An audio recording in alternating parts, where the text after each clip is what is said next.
Assalamualaikum warahmatullahi wabarakatuh. Perkenalkan kami dari kelompok 4 dengan anggota Fahrani Wahyu Andini, Ponasari Baron Mutiara Kenya, dan juga Rahmawati Istiqomah. Kelompok kami mengusung judul Pengelolaan Sumber Daya Alam dan Hutan sebagai upaya mengurangi dampak negatif globalisasi terhadap lingkungan. Dapat kita ketahui bahwa globalisasi merupakan perubahan perkembangan yang baru dalam berbagai skala kehidupan, yang mana hal tersebut dapat ditandai dengan adanya kemajuan teknologi, informasi, dan juga pengetahuan. Adanya globalisasi ini mampu meningkatkan pertumbuhan ekonomi dan juga perkembangan ekonomi, serta dapat meningkatkan ketergantungan ekonomi antara satu sama lainnya sebagai akibat dari peningkatan skala distribusi perdagangan yang cukup besar. Namun, adanya globalisasi ini dapat berujung pada eksploitasi sumber daya alam secara besar-besaran sebagai akibat dari perilaku konsumtif masyarakat yang mana harus selalu dicukupi kebutuhan dan juga keinginannya. Berikut fenomena yang telah kami lansir, bahwa cadangan minyak di Indonesia terus mengalami penurunan, menandakan bahwa Indonesia defisit akan sumber daya mineral, dan juga sekitar 1,47 juta hektar hutan hilang tiap tahunnya. Yang mana hal ini dapat terjadi akibat kebakaran hutan sebagai akibat dari pembukaan lahan dan juga penebangan hutan secara liar. Dan mirisnya lagi, bahwa sejumlah perusahaan yang harusnya bertanggung jawab atas hal tersebut malah lolos dari sanksi hukum yang serius. Hal ini tentu saja menimbulkan dampak yang begitu besar dan juga merupakan hal yang begitu krusial, yang mana dapat mengakibatkan bencana seperti banjir dan juga longsor akibat dari kerusakan hutan. Hal ini juga dapat menjadi hilangnya habitat bagi makhluk hidup.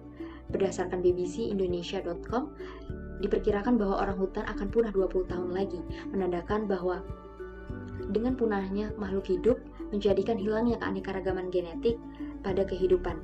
Hal ini peran masyarakat harus selalu digalakan, yang mana masyarakat harus tahu, sadar, dan juga ikut berpartisipasi dalam konservasi serta melestarikan lingkungan.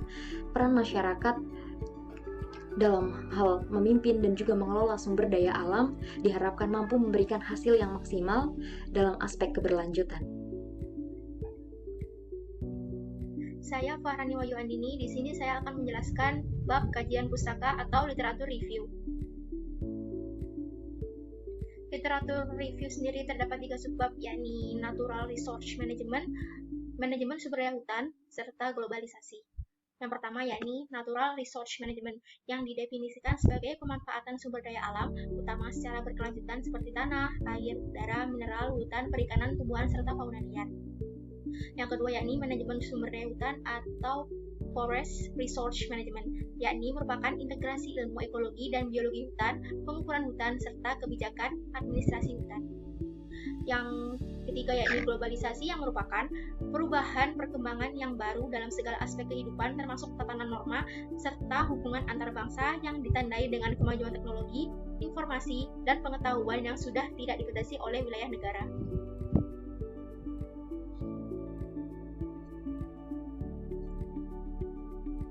Poin pertama yakni manajemen sumber daya alam atau Natural Resource Management. Pengelolaan sumber daya alam ini mengacu pada pengelolaan sumber daya alam seperti tanah, air, tumbuhan, dan hewan dengan fokus khusus pada bagaimana manajemen mempengaruhi kualitas hidup baik untuk generasi sekarang maupun masa depan.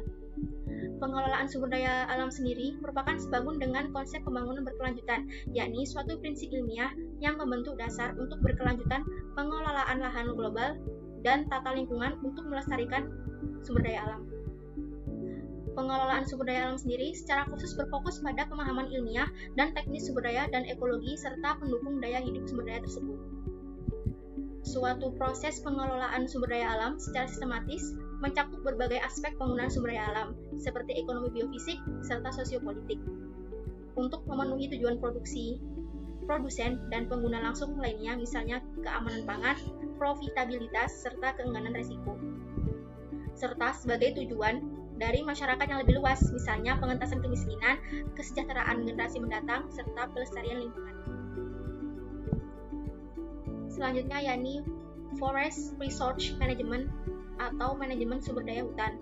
Hutan merupakan salah satu komponen lingkungan yang banyak memberi manfaat kepada kebutuhan hidup manusia. Kebutuhan akan bahan bakar, kayu untuk bangunan, sebagai pengantar tata air, stabilisator iklim, pendapatan negara, penghasil oksigen, filter udara kotor, serta pengendali banjir dan segala manfaat yang dapat diperoleh dari keberadaan hutan. Dari definisi hutan yang disebutkan, terdapat unsur-unsur yang meliputi 1. Suatu kesatuan ekosistem, 2. Berupa hamparan lahan, 3. Berisi sumber daya alam hayati beserta alam lingkungannya yang tidak dapat dipisahkan satu sama lain, 4. Mampu memberi manfaat secara lestari, 5. Mampu memberi manfaat secara ekonomi. Dalam Undang-Undang Nomor 41 Tahun 1999 tentang Kehutanan, yaitu pengurusan hutan untuk menggambarkan manajemen sumber daya hutan. Dengan pengurusan tersebut bertujuan untuk memperoleh manfaat yang sebesar-besarnya serta serbaguna dan lestari untuk kemakmuran rakyat. Pengurusan ini meliputi kegiatan-kegiatan perencanaan kehutanan, pengelolaan kehutanan, penelitian dan pengembangan pendidikan dan latihan serta penyuluhan hutan, serta pengawasan. Pada intinya, manajemen sumber daya hutan sendiri merupakan integrasi ilmu ekologi dan biologi hutan, pengukuran tanah atau pengukuran hutan, untuk kebijakan pengelolaan hutan sendiri. Selanjutnya yakni globalisasi. Istilah globalisasi sendiri sudah sering terdengar di masyarakat, yang dipahami sebagai penyebaran produk, teknologi, informasi, dan pekerjaan tanpa adanya batasan negara atau budaya. Namun, penjelasan globalisasi ternyata tak hanya sekedar tanpa batasan.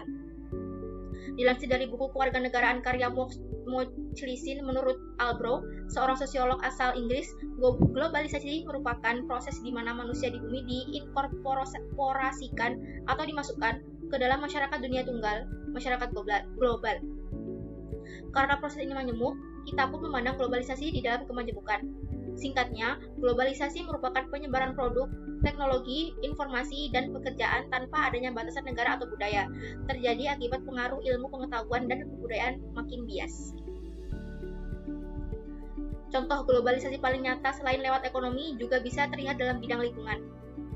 Globalisasi sendiri menjadi ancaman dari pelestarian lingkungan hidup itu sendiri. Pasalnya, faktor-faktor yang pada akhirnya menentukan perubahan-perubahan dalam ekonomi, sosial, politik, dan bahkan budaya, perubahan-perubahan ini melibatkan suatu transformasi struktural. Perubahan-perubahan yang dimaksud diantaranya mencakup rezim hak asasi manusia. Sebagai contoh, beberapa komponen utama sistem pertahanan berasal dari berbagai negara. Perubahan lingkungan dalam bentuk pemanasan global akibat kebocoran lapisan ozon, revolusi teknologi di bidang komunikasi dan teknologi, informasi yang semakin meluas dari jangkauan dan deregulasi pasar-pasar kapital yang semakin memperkuat kekuasaan kapital sehingga mampu mengabaikan kepentingan buruh dan negara. Implikasi semua ini adalah para kapasitas negara bangsa untuk melakukan regulasi menjadi semakin diperdebatkan.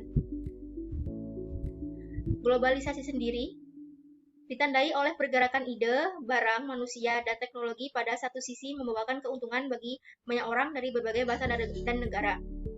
Akan tetapi, tidak bisa dipungkiri bahwa globalisasi itu juga membawa ancaman bagi pelestarian lingkungan, sebagaimana ditunjukkan oleh tulisan ini, di mana globalisasi, terutama ekonomi, khususnya di sektor pertambangan dan gaya hidup masyarakat modern cenderung membawa dampak negatif terhadap kelestarian lingkungan. Nama saya Ponasari Baron Mutiara Kenya, saya akan menjelaskan bab pembahasan. Yang pertama, yakni dampak globalisasi terhadap lingkungan.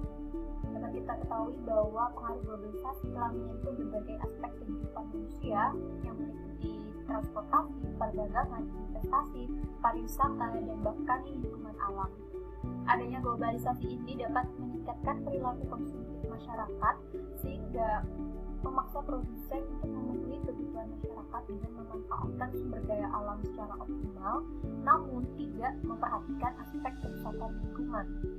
Yang kedua, yakni adanya globalisasi meningkatnya aktivitas transportasi komoditi yang akan menyebabkan pencemaran tanah, udara, air, kerusakan hutan dan tanaman, bahkan perubahan iklim yang drastis serta menipisnya sumber daya alam. Tidak dapat kita pungkiri bahwa aktivitas transportasi ini membutuhkan bahan bakar yang berasal dari minyak bumi dan batu bara. Minyak bumi dan batu bara ini merupakan sumber daya alam yang tidak dapat diperbaharui, sehingga jika kita ambil terus-menerus akan menipis atau bahkan bisa habis. Yang selanjutnya yaitu eksploitasi sumber daya alam secara membabi buta akibat globalisasi akan menyebabkan kebanjiran, polusi udara, deforestasi, kelangkaan fauna dan flora. Eksploitasi sumber daya alam misalnya pada produk hasil hutan. Nah, manusia ini memanfaatkan produk hasil hutan kayu sebagai misalnya furniture, tisu, dan kertas. Ini akan menyebabkan kerusakan hutan. Kemudian dampak globalisasi yang selanjutnya yaitu limbah industri. Limbah industri ini akan menyebabkan pencemaran ekosistem perairan, ekosistem tanah, dan juga mengancam satwa liar. Kemudian, strategi manajemen sumber daya alam dalam mengurangi dampak globalisasi ini. Yang pertama, kita mulai dari diri sendiri melalui penanaman pentingnya wawasan lingkungan dan praktik sadar lingkungan. Yang kedua, yakni ikut serta atau mengadakan penyuluhan baik dari media sosial atau juga program binaan rukun tetangga atau komunitas pecinta alam. Kemudian yang ketiga yaitu pemerintah membangun cagar alam dan suaka marga satwa untuk melestarikan flora dan fauna, serta dari masyarakat bisa menerapkan monitoring untuk melestarikan tumbuhan. Yang keempat yaitu seperti yang saya jelaskan sebelumnya, bahwa sumber daya alam misalnya batu bara dan minyak bumi itu tidak dapat diperbarui, sehingga diperlukan adanya alternatif lain, misalnya pemanfaatan matahari, air maupun juga sebagai penghasil energi.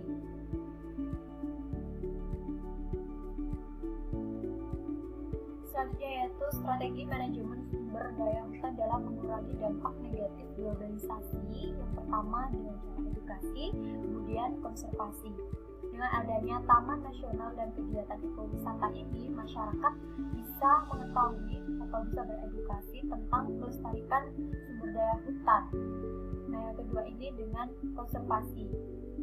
Bisa diterapkan sistem tebang pilih dan silvikultur serta konservasi berbasis masyarakat.